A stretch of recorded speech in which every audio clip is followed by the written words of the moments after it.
परमेश्वर के दैनिक वचन। परमेश्वर मनुष्य के साथ अपनी वाचा के लिए इंद्रधनुष को चिन्ह के रूप में ठहराता है। उत्पत्ति 9:11-13।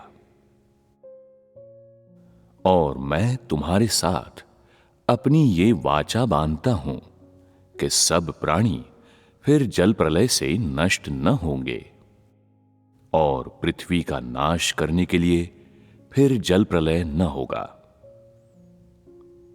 फिर परमेश्वर ने कहा, जो वाचा मैं तुम्हारे साथ और जितने जीवित प्राणी तुम्हारे संग हैं, उन सब के साथ भी युग युग की पीढ़ियों के लिए बांधता हूं। उसका ये चिन्ह है, मैंने बादल में अपना धनुष रखा है, वो मेरे और पृथ्वी के बीच में वाचा का चिन्ह होगा। अधिकांश लोग जानते हैं कि इंद्रधनुष क्या है, और उन्होंने इंद्रधनुष से जुड़ी कुछ कहानियों को सुना है। जहां तक बाइबल में इंद्रधनुष के बारे में उस कहानी की बात है, कुछ लोग इसका विश्वास करते हैं, कुछ दंत कथा के रूप में इससे व्यवहार करते हैं, जबकि अन्य लोग इस पर बिल्कुल भी विश्वास नहीं करते हैं। चाहे कुछ भी हो, सब कुछ जो इंद्रधनुष के संबंध में घटित हुआ था, वो सब ऐसी चीजें हैं जिन्हें परमेश्वर ने किसी समय किया था, और ऐसी चीजें हैं जो मनुष्य के लिए परमेश्वर की प्रबंधकीय योजना की प्रक्रिया के दौरान घटित हुई थी। इन चीजों को बाइबल में हूबहू लिखा गया है। ये लेख हमें ये नहीं बताते हैं कि उस समय परमेश्वर किस मनोदशा में था, या इन वचनों के पीछे उसके क्या इरादे थे जिन्हें परमेश्वर ने कहा था। इसके अतिरिक्त कोई भी समझ नहीं सकता है कि परमेश्वर कैसा महसूस कर रहा था जब उसने उन्हें कहा था। फिर भी इस समूचे हालात के लिहाज से परमेश्वर के मन की दशा को पाठ की पंक्तियों के बीच प्रकट किया गया है। ये ऐसा है मानो उस समय के उसके विचारों पन्नों से परमेश्वर के वचन के प्रत्येक शब्द एवं वाक्यांश के जरिए निकल पड़ते हैं। परमेश्वर के विचार के विषय में लोगों को चिंतित होना चाहिए, और ऐसे हैं जिन्हें जानने के लिए उन्हें सबसे अधिक कोशिश करनी चाहिए। ये इसलिए है क्योंकि परमेश्वर के विचार परमेश्वर के विषय में मनुष्य की समझ से नजदीकी से जुड़े हुए हैं, और मनुष्य के द्वारा जीवन में प्रवेश करने के लिए परमेश्वर के विषय में मनुष्य की समझ एक अनिवार्य कड़ी है। अतः परमेश्वर उस समय क्या सोच रहा था जब ये परिस्थितियां घटित हुई थी? मूल रूप से परमेश्वर ने ऐसी मानवता की सृष्टि की थी जो उसकी दृष्टि में बहुत ही अच्छी और उसके बहुत ही निकट थी, किंतु उसके विरुद्ध विद्रोह करने के पश्चात जल प्रलय के द्वारा उनका विनाश कर दिया गया था।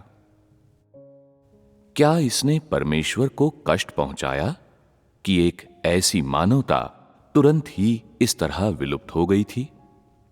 हां, वास्तव में इसने कष्ट पहुंचाया था। तो उसकी इस दर्द की अभिव्यक्ति क्या थी? बाइबल में इसे कैसे लिखा गया था? इसे बाइबल में इस रूप से लिखा गया, और मैं तुम्हारे साथ अपनी ये वाचा बांधता हूं कि सब प्राणी फिर जल प्रलय से नष्ट न होंगे, और पृथ्वी के नाश करने के लिए फिर जल प्रलय न होगा। ये साधारण वाक्य परमेश्वर के विचारों को प्रकट करता है।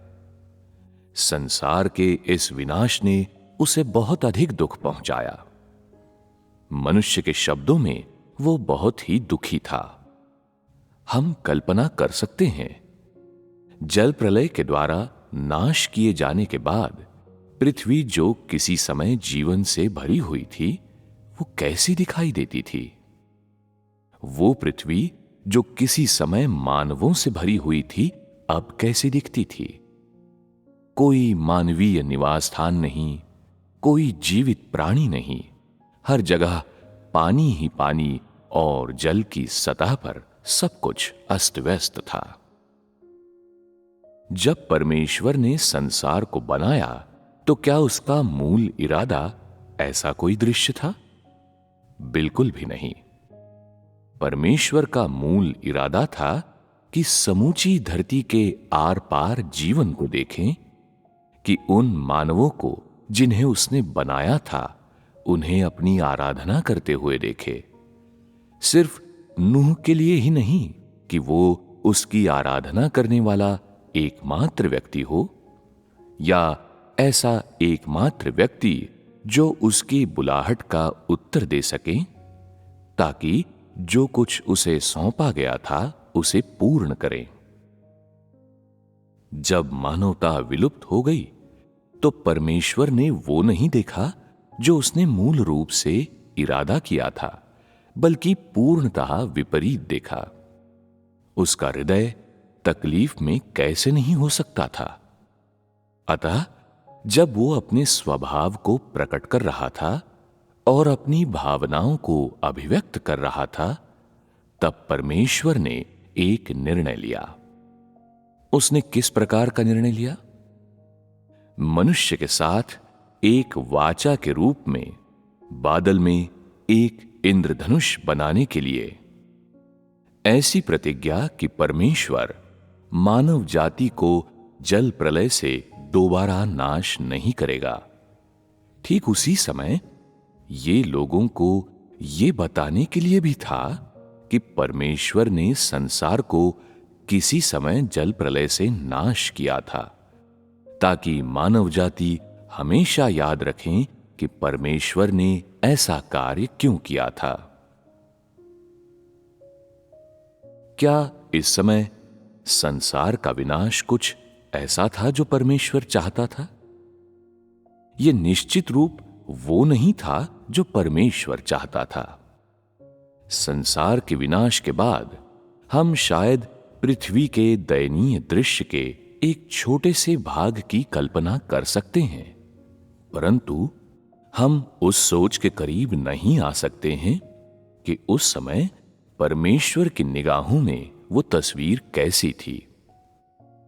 हम कह सकते हैं कि चाहे ये आज के लोग हों या उस समय के, कोई भी ये सोच या सराह नहीं सकता कि परमेश्वर ने उस समय क्या महसूस किया जब उसने वो दृश्य, संसार की वो तस्वीर देखी जो जल प्रलय के द्वारा विनाश के बाद की थी।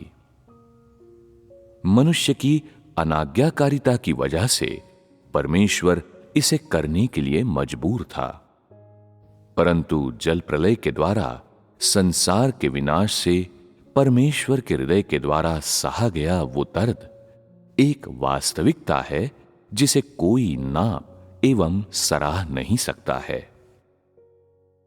इसीलिए परमेश्वर ने मानव जाति के साथ एक वाचा बांधी, जो लोगों को ये बताने के लिए थी कि वे स्मरण रखें कि परमेश्वर ने किसी समय ऐसा कुछ किया था, और उन्हें ये वचन देने के लिए था कि परमेश्वर कभी इस संसार का इस तरह से दोबारा नाश नहीं करेगा।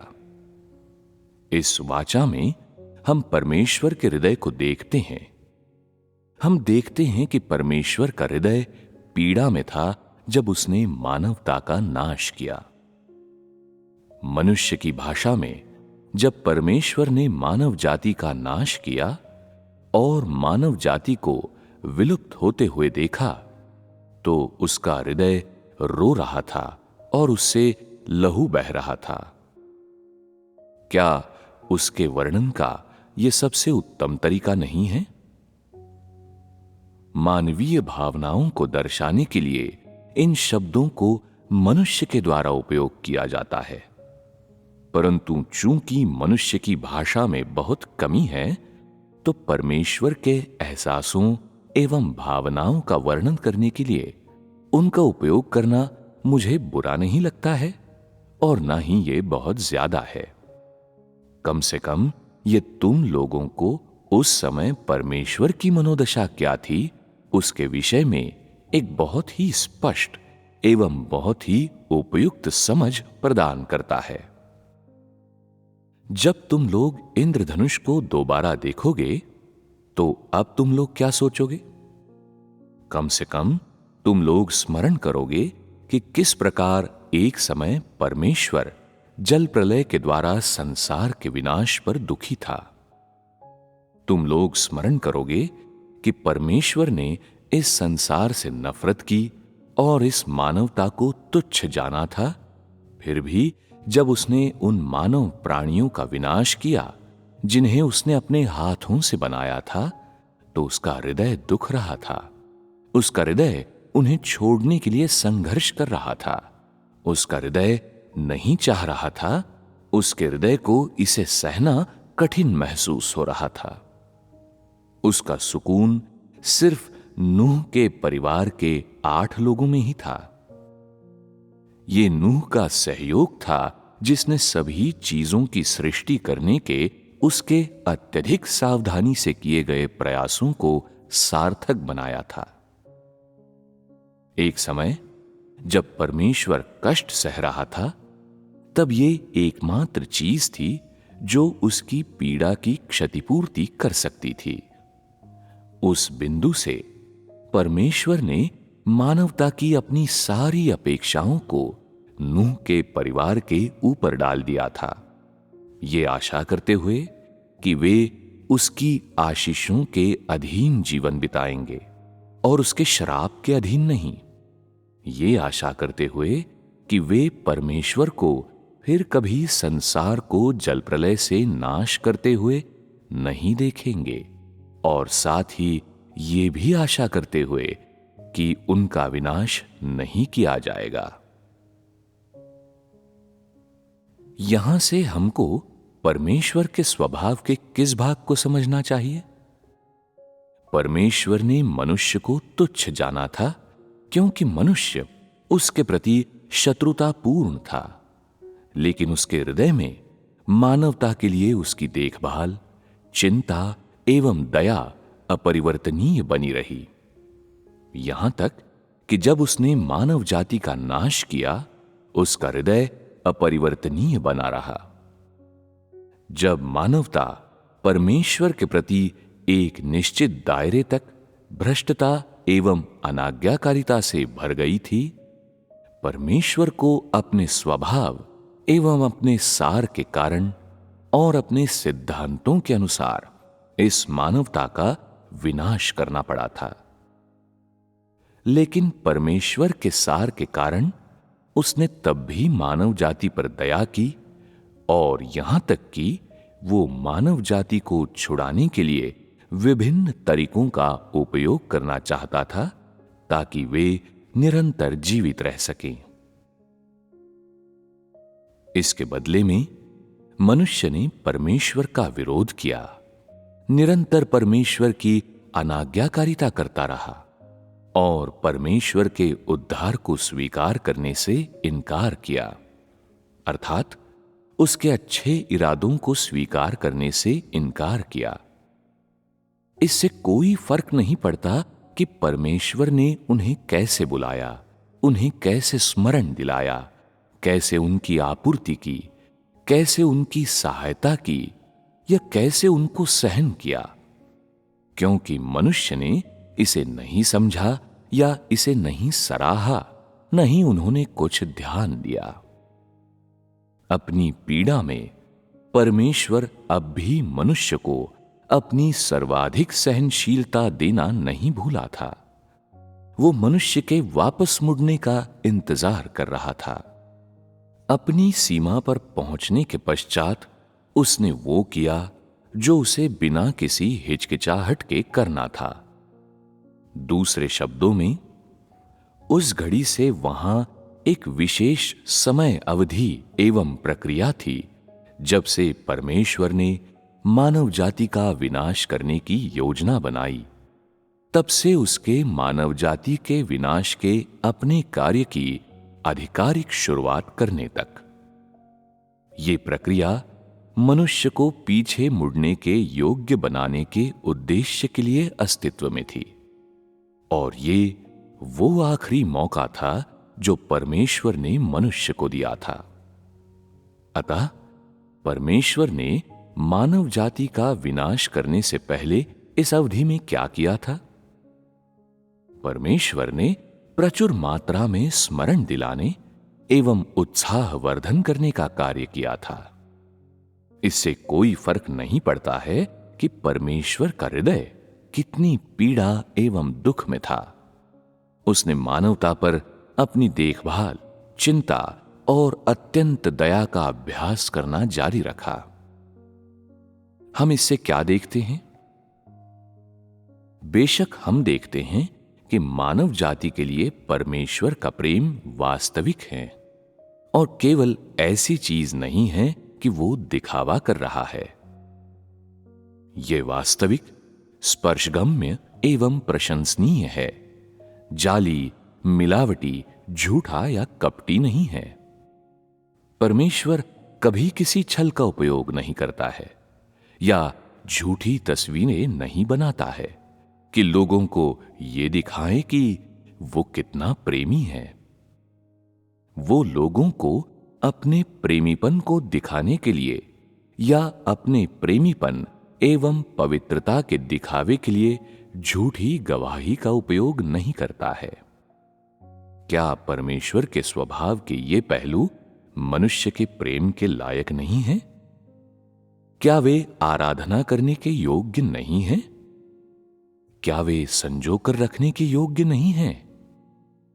इस बिंदु पर मैं तुम लोगों से पूछना चाहता हूं, इन शब्दों को सुनने के बाद क्या तुम लोग सोचते हो कि क्या परमेश्वर की महानता कागज के टुकड़ों पर लिखे गए मात्र शब्द हैं? क्या परमेश्वर का प्रेमीपन केवल खाली शब्द ही हैं? बिल्कुल भी नहीं। परमेश्वर की सर्वोच्चता, महानता, पवित्रता, सहनशीलता, प्रेम इत्यादि परमेश्वर के स्वभाव एवं सार के इन सब विभिन्न पहलुओं को हर उस समय लागू किया जाता है जब वो अपना कार्य करता है, मनुष्य के प्रति उसकी इच्छा में मूर्त रूप दिया जाता है और प्रत्येक व्यक्ति पर पूरा एवं प्रतिबिंबित किया जाता है। इसकी परवाह किए बगैर कि तुमने इसे पहले महसूस किया है या नहीं, परमेश्वर हर संभव तरीके से प्रत्येक व्यक्ति की देखभाल कर रहा है। प्रत्येक व्यक्ति के हृदय को गर्माहट देने और प्रत्येक व्यक्ति के आत्मा को जगाने के लिए अपने निष्कपट हृदय, बुद्धि एवं विभिन्न तरीकों का उपयोग कर रहा है। ये एक निर्विवादित तथ्य है